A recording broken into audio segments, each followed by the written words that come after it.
Il est vrai que nous aurions souhaité vous voir rencontrer M. Donald Trump, ce qui n'a pas été fait malheureusement. Donc c'est vrai que c'est également une des préoccupations de la diaspora. Monsieur le Président, je vous remercie pour l'attention que vous prêtez à mes questions. Alors la rencontre avec Donald Trump, je ne sais pas ce que mes compatriotes trouvent à cela, mais moi je ne suis pas d'abord venu aux États-Unis pour rencontrer spécialement Donald Trump. Donc, si je l'avais rencontré, tant mieux, ça aurait été...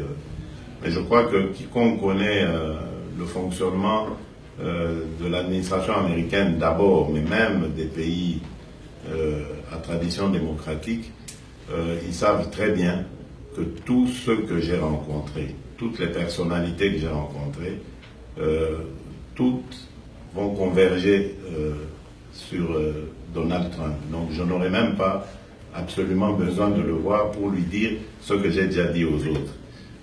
Surtout que ce que j'ai dit au secrétaire d'État, par exemple, pour ne prendre que son cas, ça tient de la politique étrangère des États-Unis. Et donc ça va. J'ai rencontré le secrétaire à la santé.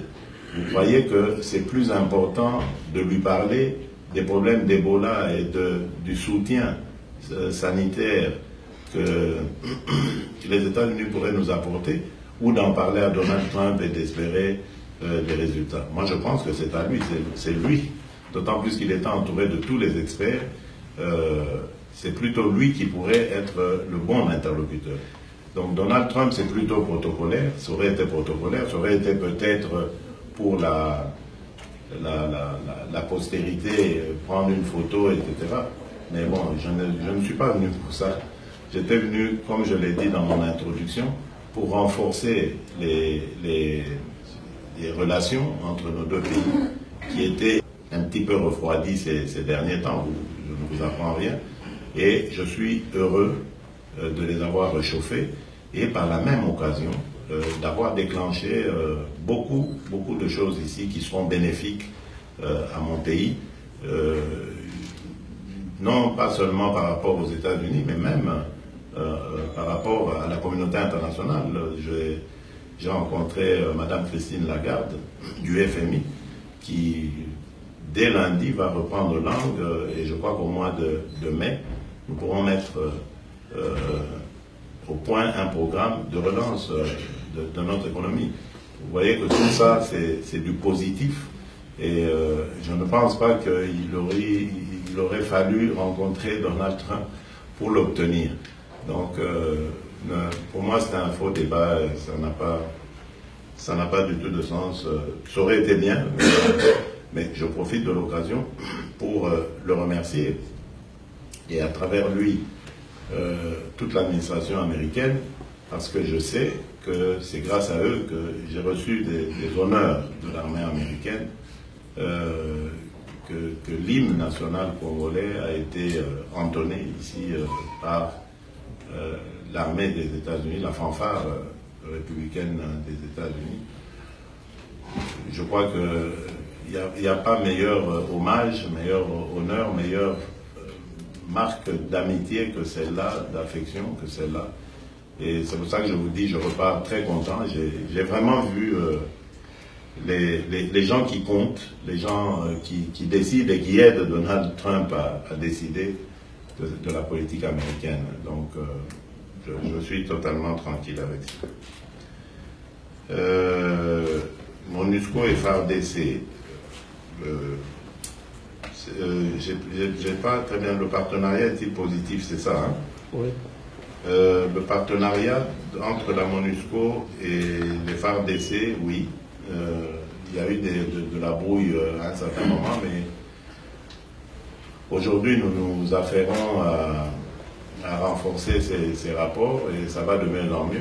Vous savez que la MONUSCO a de nouveau reconduit son mandat. Son mandat a été reconduit par le Conseil de sécurité des Nations Unies et il va jusqu'en décembre et à ce moment-là nous referons le point pour savoir où on en est. Les effectifs effectivement vont être réduits à certains endroits mais renforcés dans les zones à trouble, dans des zones à problème.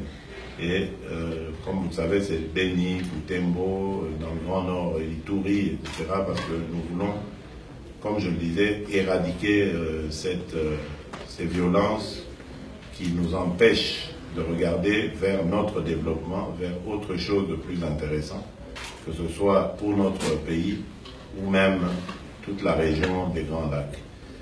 Et donc, c'est pour ça que par rapport aux ADF, je dirais que la lutte est rude. Vous savez que depuis peu, ces gens ont créé comme des accointances ou ont permis des infiltrations des islamistes membres de Daesh. Aujourd'hui, ces forces négatives, ces terroristes, pour les appeler comme ça par leur propre nom, sont présents dans notre pays et ils appellent même à la création d'un califat. C'est très dangereux. Vous imaginez les dégâts que cela a causé en Syrie et en Libye. Et donc en Syrie, en Libye et surtout en Syrie et en Irak. Et donc nous ne sommes pas du tout prêts à accepter cela chez nous. C'est aussi de ça que nous avons parlé ici aux États-Unis et je repars content de ces échanges que j'ai eus et des promesses d'engagement à lutter à nos côtés contre ce phénomène. Par rapport au Mboro, c'est toute une autre facette du problème. Ça reste un problème, parce que ce sont des éleveurs qui amènent leur bétail paître chez nous, et ce dernier va jusque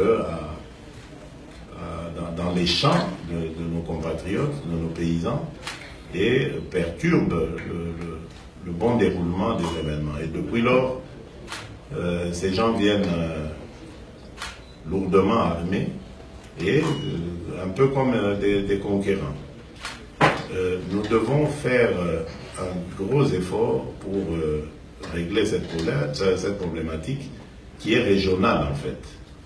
Parce que ces gens viennent des pays généralement frappés par une sorte de sécheresse et sont à la recherche de paysages, de pâturages où ils pourraient mettre leur bétail. Mais cela ne leur donne pas le droit de mettre dans l'insécurité à la fois physique et sociale nos compatriotes. Malheureusement, nous n'avons pas beaucoup de répondants du côté de nos frères africains. Le problème a été porté par mes prédécesseurs au niveau de l'Union africaine, mais nous n'avons pas de répondants. Plutôt que de réagir par la violence, par la méchanceté, alors que ce sont des frères africains qui méritent d'être entendus, nous préférons aller par des méthodes de négociation, de discussion, pour que tout le monde trouve satisfaction.